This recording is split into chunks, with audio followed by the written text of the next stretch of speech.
Hello good morning जोहार। आज तारीख है 12 जून, दिन है बुधवार। समय हो चला है झारखंड की खबरों को जानने का, लेकिन उससे पहले अभी तक आपने चैनल को सब्सक्राइब नहीं किया तो चैनल को सब्सक्राइब कर लीजिए, वीडियो को एक लाइक कर दीजिए। चलिए जानते हैं झारखंड की प्रमुख बड़ी खबरों को। झारखंड में लू के थप्पड़ों से अभी नहीं मिलेगी राहत, रेड अलर्ट जारी। झारखंड में गर्मी ने अपना प्रचंड रूप ले लिया है। हीट वेव ने लोगों की परेशानी दोगुनी कर दी है।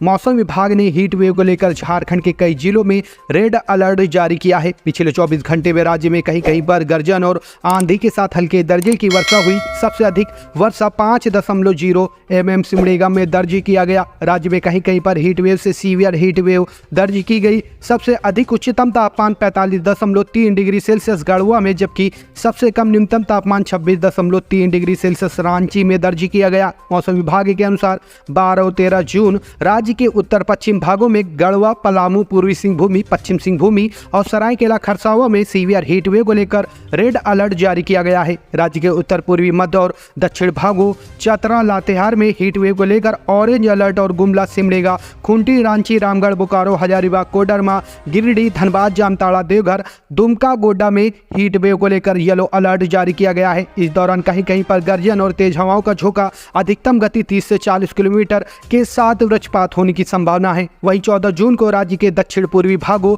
पूर्वी सिंहभूमि, पश्चिम सिंहभूमि, सरायकेला खरसावा में सीवियर हीट वेव को लेकर रेड अलर्ट जारी किया गया है। राज्य के उत्तर पश्चिम भागों, गढ़वा, पलामू में हीट वेव को लेकर ऑरेंज अलर्ट और उत्तर पूर्वी, मध्य और दक्षिण भागों गुमला, सिमडेगा, खूंटी, रांची, रामगढ़, बोकारो, हजारीबाग, कोडरमा, गिरिडीह, धनबाद, जामताड़ा, देवघर, दुमका, गोड्डा में हीट वेव को लेकर येलो अलर्ट जारी किया गया है। इस दौरान गर्जन और तेज हवाओं का झोंका, गति 30 से 40 किलोमीटर के साथ वज्रपात होने की संभावना है।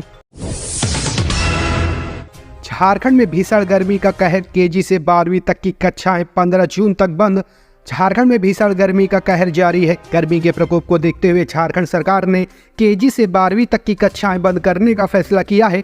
12 जून से 15 जून तक सभी कोटि के स्कूल बंद कर दिए गए हैं। दरअसल झारखंड में इन दिनों लू चल रही है। दिन में बाहर निकलना मुश्किल हो गया है। बच्चों को स्कूल आने जाने में परेशानी हो रही है। इसी को देखते हुए राज्य के सभी सरकारी और प्राइवेट स्कूलों को 12 जून से 15 जून के लिए बंद किया गया है। इससे पहले 9 जून से 15 जून तक स्कूल के टाइम में बदलाव किया गया था, लेकिन गर्मी की तपिश कम होने का नाम नहीं ले रही है। इसके लिए अब उस आदेश को वापस लेकर स्कूलों को बंद कर दिया गया है। आदेश में यह कहा गया कि 15 जून के बाद फिर से स्कूल अपने पहले के समय पर चलेंगे। आपको बता दें कि अपने पिछले आदेश में सरकार ने स्कूलों को सुबह 7 बजे से 11:30 बजे तक चलाने को कहा था। अब इसे वापस लेकर स्कूलों को बंद कर दिया गया है, लेकिन 15 जून के बाद वापस कक्षाएं सुबह 7 बजे से 11:30 बजे तक चलेंगी।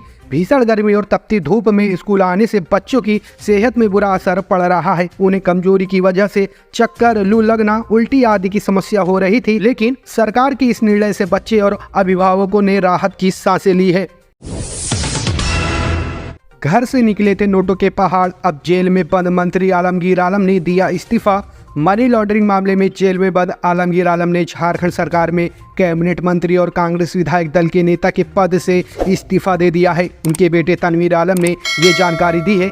तनवीर आलम के मुताबिक उनके पिता ने 8 जून शनिवार को इस्तीफा दे दिया था और उसी दिन उनका इस्तीफा पत्र मुख्यमंत्री कार्यालय को भेज दिया गया था। यह पत्र सोमवार को मुख्यमंत्री चंपाई सोरेन के कार्यालय पहुंच गया है। झारखंड कांग्रेस प्रमुख राजेश ठाकुर ने इस बात की पुष्टि की है और बताया है कि आलमगीर आलम ने CLP नेता और कैबिनेट मंत्री पद से इस्तीफा दे दिया है। 70 वर्षीय नेता पाकुड़ विधानसभा सीट से विधायक हैं। बता दें कि मनी लॉन्ड्रिंग मामले में जांच एजेंसी के अधिकारियों द्वारा पूछताछ के बाद प्रवर्तन निदेशालय ने 15 मई को आलमगीर आलम को गिरफ्तार कर लिया था। सीएम चंपाई सोरेन की अफसरों की सीधी चेतावनी, अपराध बढ़ा तो खैर नहीं, कानून व्यवस्था कड़ी करने के दिया आदेश। झारखंड मंत्रालय में मंगलवार को मुख्यमंत्री चंपाई सोरेन ने राज्य की विधि व्यवस्था, अपराध व उग्रवाद नियंत्रण, अवैध खनन, मादक पदार्थ, शराब तस्करी के विरुद्ध हो रही कार्रवाई तथा वन उत्पाद और भू राजस्व से जुड़े मामले की उच्च स्तरीय समीक्षा की। वरीय पदाधिकारी की उपस्थिति में आयोजित इस बैठक में सभी जिले के उपायुक्त, SSP व SP मौजूद थे। मुख्यमंत्री ने कहा कि राज्य की बेहतर विधि व्यवस्था से प्रदेश की बेहतर छवि बनती है। इससे विकास को नया आयाम मिलता है। यह राज्य की दशा व दिशा भी तय करता है। यही वजह है कि कानून व्यवस्था को मजबूत करना सरकार की विशेष प्राथमिकता है। उन्होंने कहा कि अपराध के वर्तमान चुनौतियों से निपटने के साथ भविष्य की चुनौतियों से निपटने की रणनीति भी बनाए। मुख्यमंत्री ने कहा कि अवैध खनन से राज्य की छवि पर असर पड़ा है। अवैध खनन को रोकने के लिए सरकार गंभीर है, विशेषकर कोयला, बालू, लौह अयस्क और पत्थर के अवैध खनन और उसके ट्रांसपोर्टिंग को रोकने के लिए सभी जरूरी कदम उठाने के लिए भी उन्होंने निर्देश दिया है। मुख्यमंत्री ने विश्वास जताया कि राज्य के तमाम अधिकारी अपनी बेहतर कार्यशैली से विधि व्यवस्था और अन्य सभी मामलों में बेहतर नतीजे देंगे। मुख्यमंत्री ने भरोसा दिलाया कि कानून व्यवस्था बनाए रखने के लिए जो भी संसाधन और जरूरतें होंगी उसे सरकार पूरा करेगी। एनडीए का एक और सहयोगी दल मंत्री पद न मिलने से नाराज, कहा सभी को मिले सम्मान। केंद्र में कैबिनेट गठन के बाद से राष्ट्रीय जनतांत्रिक गठबंधन की झारखंड में सहयोगी party all Jharkhand students union नाखुश नजर आ रही है। राज्य की गिरिडीह लोकसभा सीट से एनडीए ने आजसू उम्मीदवार चंद्रप्रकाश चौधरी को चुनावी मैदान में उतारा था। इस सीट से आजसू उम्मीदवार की जीत के बाद पार्टी को उम्मीद थी कि उनके पार्टी के सांसद चौधरी को भी कैबिनेट में मंत्री पद दिया जाएगा, लेकिन ऐसा नहीं हुआ। झारखंड से कैबिनेट मंत्री के तौर पर कोडरमा सांसद अन्नपूर्णा देवी को शपथ दिलाई गई, जबकि रांची से सांसद संजय सेठ को राज्य मंत्री के तौर पर मोदी मंत्रिमंडल में शामिल किया गया। बता दें कि आजसू को उम्मीद थी कि मोदी कैबिनेट में एक सांसद वाले पार्टी को भी मंत्री पद दिया गया है। आजसू के सांसद चंद्रप्रकाश चौधरी को मंत्रिमंडल में शामिल नहीं किए जाने को उन्होंने दुर्भाग्यपूर्ण बताया है। उन्होंने कहा कि सभी सहयोगी दल जो सरकार को समर्थन दे रहे उन्हें उचित मान सम्मान दिया जाना चाहिए था। इससे आजसू कार्यकर्ता और समर्थकों को निराशा हुई है और पार्टी इस मुद्दे पर विचार विमर्श करेगी। राहुल गांधी मामले में सुनवाई, कोर्ट ने स्टेट को उपस्थित होने को दिया निर्देश। राहुल गांधी मानहानि मामले में रांची के एमपी एमएलए कोर्ट में मंगलवार को सुनवाई की गई। दरअसल मामला अमित शाह के खिलाफ गंभीर टिप्पणी से जुड़ा है। कल सुनवाई के दौरान कोर्ट ने कहा कि राहुल गांधी को जारी किए गए समन में तामील की सर्विस रिपोर्ट अभी तक कोर्ट को उपलब्ध नहीं हो पाई है, इसलिए मामले की सुनवाई अगली निर्धारित तारीख पर होगी। आपको बता दें कि पिछली तारीख में कोर्ट ने राहुल गांधी के खिलाफ समन जारी करते हुए उन्हें सशरीर कोर्ट में उपस्थित होने का आदेश दिया था, लेकिन समन की तामील की सर्विस रिपोर्ट अभी तक कोर्ट को उपलब्ध नहीं होने के कारण इस मामले की अगली सुनवाई 6 जुलाई को होगी। दरअसल 2018 में कांग्रेस अधिवेशन में राहुल गांधी ने अमित शाह के खिलाफ टिप्पणी की थी, जिसको लेकर रांची में नवीन झा की ओर से शिकायत दर्ज कराई गई थी। झारखंड के पूर्व मुख्यमंत्री हेमंत सोरेन की जमानत याचिका पर अदालत में सुनवाई। ईडी 12 जून को यानी कि आज देगा जवाब। उच्चतम न्यायालय के वरिष्ठ अधिवक्ता कपिल सिब्बल ने सोमवार को झारखंड उच्च न्यायालय के समक्ष पूर्व मुख्यमंत्री हेमंत सोरेन को जमानत देने की वकालत करते हुए कहा कि झामुमो नेता को प्रवर्तन निदेशालय द्वारा एक आपराधिक मामले में झूठा फंसाया गया है। झारखंड मुक्ति मोर्चा के कार्यकारी अध्यक्ष सोरेन ने 27 मई को उच्च न्यायालय में जमानत के लिए एक याचिका दायर की थी। ईडी इस मामले में सुनवाई की अगली तारीख 12 जून को जवाब देगी। सोरेन को कथित भूमि घोटाले से जुड़े धन शोधन मामले में ईडी ने 31 जनवरी को गिरफ्तार किया था। उन्होंने उच्च न्यायालय में शीघ्र सुनवाई का अनुरोध किया है। सिब्बल ने दलील दी है कि यदि सोरेन के खिलाफ सभी आरोप सही भी है तो भी यह जबरन बेदखली का एक दीवानी मामला होगा, ना कि आपराधिक मामला। उन्होंने दावा किया कि आपराधिक मामला सोरेन को सलाखों के पीछे रखने के गुप्त उद्देश्य से प्रेरित था। उन्होंने दावा किया कि ईडी ने सबूतों के साथ छेड़छाड़ की और सोरेन को फंसाने के लिए झूठे दस्तावेज तैयार किए। मूल भूस्वामी राजकुमार पाहन ने पहले ही भूमि को अपने नाम पर बहाल करने के लिए आवेदन कर दिया है, जिस पर कार्रवाई की जा रही है। कुर्मी सांसद को मंत्री नहीं बनाए जाने पर नाराज संगठनों ने केंद्र सरकार का पुतला जलाया। झारखंड से विजयी 2 कुर्मी सांसदों में से किसी एक को भी मंत्री नहीं बनाए जाने से कुर्मी समाज के लोग उबल पड़े। संगठनों ने अपना गुस्सा प्रधानमंत्री नरेंद्र मोदी और भाजपा नेताओं पर उतारा। कल मंगलवार को राजधानी रांची समेत सभी जिला मुख्यालयों पर टोटेमिक कुर्मी विकास मोर्चा के केंद्र सरकार का पुतला दहन किया। रांची में अलवटेक्का चौक पर नवनिर्वाचित केंद्र सरकार का पुतला दहन किया गया। कार्यक्रम का नेतृत्व करते हुए मोर्चा के केंद्रीय अध्यक्ष शीतल ओहदार ने कहा कि झारखंड के किसी कुर्मी सांसद को एनडीए सरकार में मंत्री पद नहीं देना बहुत बड़ी साजिश है। ओहदार ने चेतावनी देते हुए कहा कि भारत सरकार कुर्मी जनजाति के प्रतिनिधि को मंत्रिमंडल में अविलंब शामिल करे, अन्यथा झारखंड, उड़ीसा और बंगाल में ग्राम स्तर पर जन जागरण के द्वारा भाजपा का विरोध किया जाएगा। आगामी विधानसभा चुनाव में कुर्मी समाज भाजपा के खिलाफ वोट करेगा। अन्नपूर्णा देवी ने केंद्रीय महिला एवं बाल विकास मंत्रालय का संभाला कार्यभार। बोली, पीएम नरेंद्र मोदी के विकसित भारत के सपने को करेंगे पूरा। कैबिनेट मंत्री अन्नपूर्णा देवी ने मंगलवार को महिला एवं बाल विकास मंत्रालय का कार्यभार संभाला। उन्होंने सोशल मीडिया एक्स पर लिखा कि सेवा यात्रा का एक निर्णायक मोड़, एक नई शुरुआत। केंद्रीय महिला एवं बाल विकास मंत्री के रूप में कार्यभार संभालते हुए उत्साह व गौरव की अनुभूति कर रही हूं। उन्होंने कहा कि वह प्रधानमंत्री नरेंद्र मोदी के विकसित भारत के सपने को पूरा करने की दिशा में काम करेंगी। केंद्रीय महिला एवं बाल विकास मंत्री अन्नपूर्णा देवी ने कहा कि पिछले 10 वर्षों में प्रधानमंत्री नरेंद्र मोदी के नेतृत्व में देश ने महिला सशक्तिकरण और बचपन के संरक्षण संवर्धन के स्मरणीय दौर का साक्षात्कार किया है। उनका प्रयास होगा कि प्रधानमंत्री की आकांक्षाओं के अनुरूप देश महिला विकास के स्थान पर वीमेन रोड डेवलपमेंट की उपलब्धि प्राप्त करे। आइए मिलकर नारी की नेतृत्वकारी भूमिका के स्वर्णिम सफर की शुरुआत करें। केंद्रीय महिला एवं बाल विकास मंत्री अन्नपूर्णा देवी ने मंत्रालय का कार्यभार संभालने से पहले पूर्व केंद्रीय महिला एवं बाल विकास मंत्री स्मृति ईरानी से मुलाकात की। उन्होंने लिखा है कि पूर्व महिला एवं बाल विकास मंत्री स्मृति ईरानी से उनके आवास पर मुलाकात की और उनसे मार्गदर्शन लिया। मंत्रालय के दायित्वों के निर्वहन में उनका मार्गदर्शन हमेशा प्रेरणा देगा। हेमंत सोरेन और आलमगीर के बारे में बीजेपी ने कह दिया ऐसा कि झारखंड में अब आएगा सियासी भूचाल।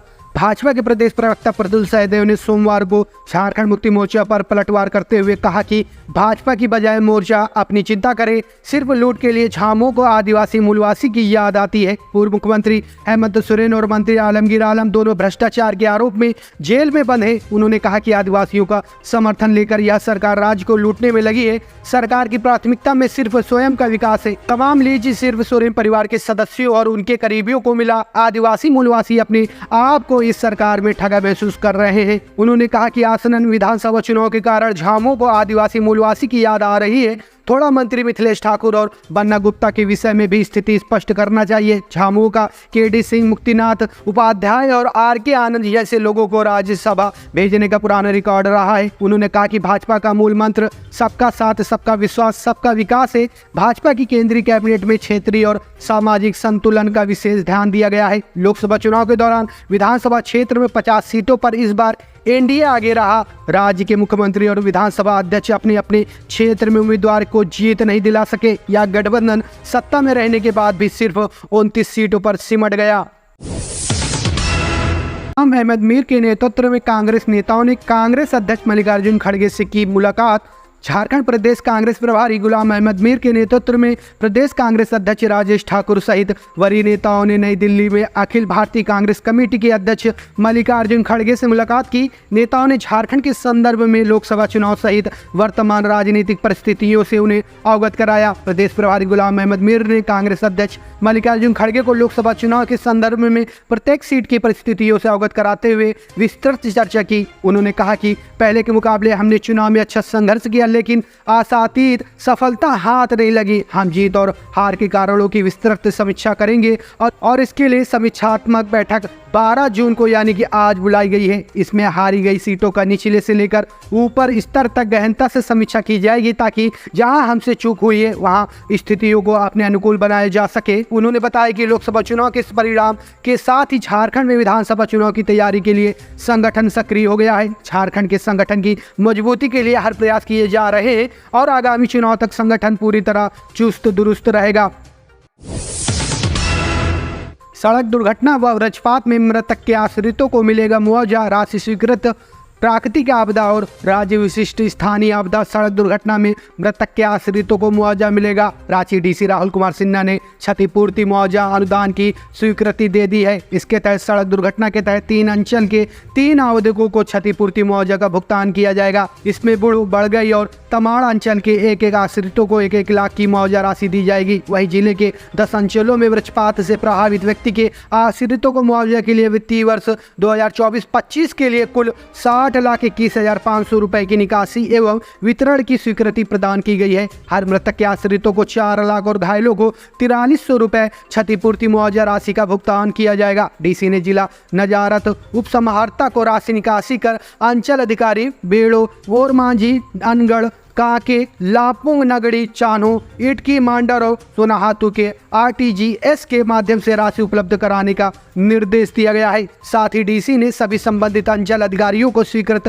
प्रस्ताव राशि का उपयोगिता प्रमाण पत्र राशि प्राप्त होने के 1 सप्ताह के अंदर भेजने को कहा है। 10 साल की बच्ची से बर्बरता चोरी के आरोप में बांधकर पीटा, गर्म रॉड से शरीर को जलाया। हावड़ा मोटर्स के पास बेहोशी की हालत में मिली बच्ची को होश आ गया है। बच्ची ने सोमवार को बाल कल्याण समिति और पुलिस के समक्ष जो बयान दिया है वह चौंकाने वाला है। बच्ची के साथ बर्बरतापूर्ण व्यवहार किया गया है। 10 साल की इस बच्ची को चांदमारी में हाथ पैर बांधकर बुरी तरह से पीटा गया। इसके अलावा गर्म रॉड से इसके शरीर को जगह जगह जलाया गया है। फिलहाल चाइल्ड लाइन की देखरेख में बच्ची को इलाज SNMMCH में चल रहा है। इधर बच्ची के साथ हुई इस घटना को लेकर SSP HP जनार्दन के आदेश पर 3 थानों को जांच व दोषियों की गिरफ्तारी के लिए लगाया गया है। इसमें सरायढेला, बैंक मोड़ और धनसार थाना कार्रवाई कर रही है। बच्ची ने पुलिस को बताया कि उसकी 2 नानी है। उसके नाना ने 2 शादियां की थी। दोनों नानी क्रमशः सुनीता देवी व झावा देवी और मामा दिनेश भुइया के साथ वह रहती थी। बच्ची के माता पिता का निधन हो चुका है। पहले वे लोग छाईगादा में रहा करते थे। छाईगादा समाप्त होने के बाद वे लोग शक्ति मंदिर के आसपास रहने लगे और फिर यहाँ से वे लोग चांदमारी चले गए। वहीं पर एतवारी नामक एवं युवक ने बच्ची पर पैसे चोरी का आरोप लगाते हुए मारपीट की। इससे बच्ची बेहोश हो गई और उसे उठाकर हावड़ा मोटर्स के पास फेंक फरार हो गया। घटना के बाद से इनकी दोनों नानी और मामा भी फरार हैं।